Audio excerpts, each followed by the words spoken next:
Yang rahmati Allah Subhanahu wa taala, di bawah tajuk yang sama juga akidah. Saya sendiri ustaz pun tuan-tuan, nak telan benda ni ambil masa. Itu ustaz tu tuan-tuan. Nak kata bahawa kemenangan ini adalah milik Allah. Tuan-tuan, banyak orang kata tak, kemenangan apabila semua bangsa kita bersatu. Fact and figure-nya begini.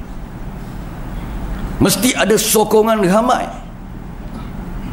Tuan-tuan, itu manusia kata dan otak manusia. Tapi Allah tak kata gitu. Kemenangan total milik Allah. Macam Qulillahumma malikal mulk tu'til mulka man tasha' wa tanzi'ul mulka mimman tasha' wa tu'izzu man tasha' wa tudhillu man tasha' biyadikal khairu innaka ala kulli syai'in qadir. Katakan wahai Muhammad bahawa segala kerajaan dan kemenangan itu adalah milik Allah.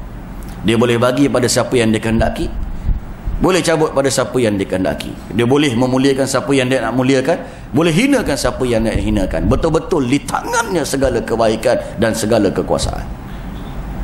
Ingat tuan-tuan, senang ke nak telan benda ni?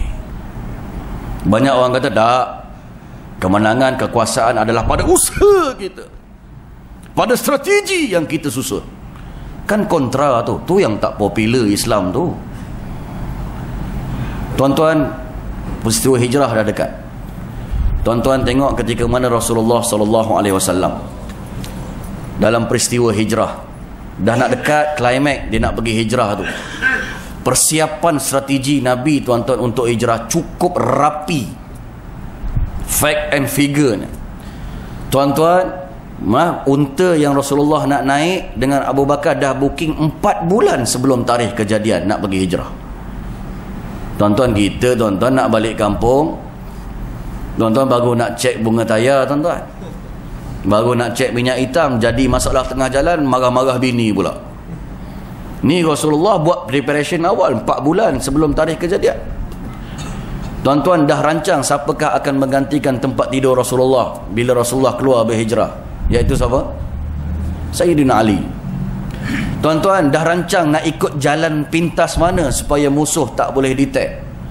Ikut jalan yang dekat dengan pantai yang jauh, yang ditunjukkan oleh seorang kafir yang boleh pakai punya kafir, yang namanya Abdullah bin Uraikidh. Dah rancang. Dah rancang juga tuan-tuan nak transit kat gua mana. Dan rancang juga siapa yang hantar perbekalan makanan dekat gua Thur, tempat transit yang Nabi akan singgah.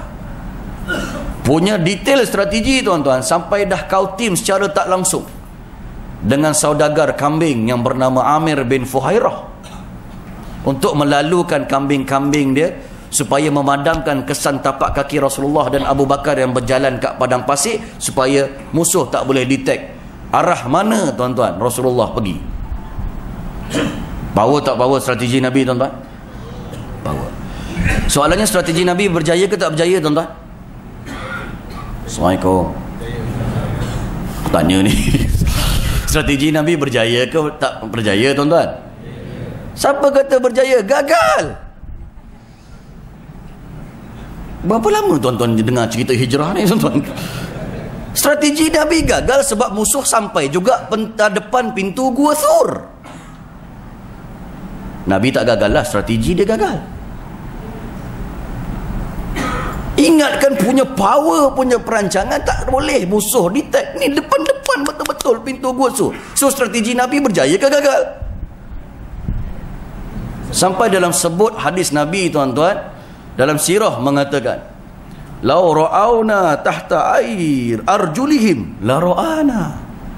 Kalaulah mereka tunduk sikit aja di bawah kaki-kaki mereka, pasti mereka akan nampak kaki Abu Bakar dan Rasulullah yang terjulur sikit keluar daripada pintu Gua Thur yang tak berapa besar tu. Tapi masa itulah datang pertolongan Allah. Datang tentera yang namanya Bergaduh. Tentera Allah tu tuan-tuan, tentera Allah datang banyak. Antara klimak kat pintu Gua Thur tu bergaduh sesama sendiri. Tu tentera Allah tu tuan-tuan. Sebelum tu tuan-tuan mengantuk. Tentera Allah juga. Tuan-tuan, maaf, kepung rumah tuan-tuan, sampai buku sirah kata kalau terjatuh jarum pasti dia orang akan dengar bunyi jarum yang jatuh tu. Punya detail kepung rumah Nabi. Tuan-tuan, tapi Allah campakkan makhluk Allah dan tentera Allah yang nama mengantuk. Wa ja'alna min baini aydihim saddan wa min khalfihim sadda fa aghshaynahum fahum la yubsirun. So mengantuk tuan-tuan, Nabi keluar dengan tenang dan aman. Tertidur semua walaupun semua tak nak bercadang untuk tidur. Tuan-tuan yang rahmati Allah Subhanahu wa taala, menang-menang ni tuan-tuan betul-betul milik Allah.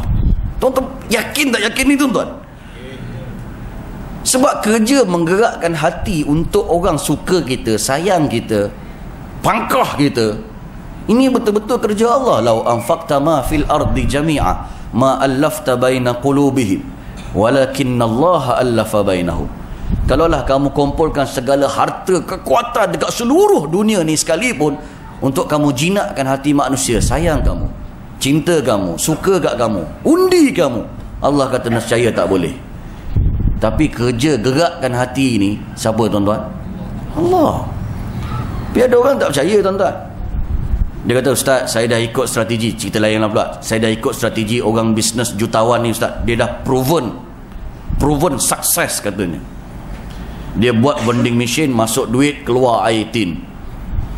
Kan? Saya dah ikut follow sebiji dia punya strategi. Letak pula vending machine yang ada orang yang kaya ni dekat supermarket Tesco sebelah pula dengan orang yang baru nak jadi kaya tadi tuan-tuan. Ikut strategi sebiji, duduk sebelah. Orang yang baru nak ikut orang yang telah berjaya tadi, confirm ke berjaya tuan-tuan? Assalamualaikum. Confirm ke berjaya? Tak confirm tuan-tuan. Sebab yang gerakkan hati untuk orang masukkan duit kat vending machine A ataupun B, betul-betul kerja dia. Sains tak boleh buktikan. Yang tiba-tiba terlintas pemikiran, terkeluar idea, rasa nak, itu sains tak boleh buktikan. Ni betul-betul kerja Allah.